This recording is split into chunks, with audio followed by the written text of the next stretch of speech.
নবীজি বলেছেন, যখন বান্দাকে কবরে শোয়ানো হবে, আযাবের ফেরেশতা যখন পায়ের দিক থেকে আসতে থাকবে, সূরা মুলক সেখানে দাঁড়িয়ে যাবে এবং বলবে, এদিক থেকে তোমাদের যাওয়ার কোনো জায়গা নাই।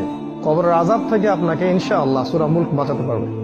আজকে আমরা ইশা সালাতে যে সূরাটা পড়েছি, প্রথম রাকাতে এই সূরার কথা বলছি, তাবারাকাল্লাযী বিয়াদিহিল মুলক ওয়া হুয়া আলা কুল্লি শাইইন কাদির।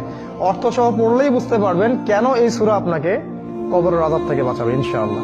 এরপরে পড়বেন সূরা ফালাক, নাস, ইখলাস।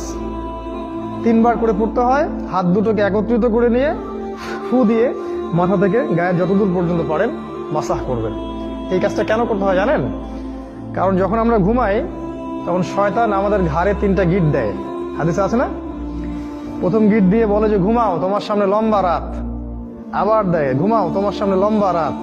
ঘুমাও, তোমার সামনে লম্বা রাত। এই যে 3 বার আপনি গাটাকে মাসাহ করলেন, ঘুম থেকে ওঠার সময় আপনার মধ্যে কোনো অলসতা কাজ করবে না।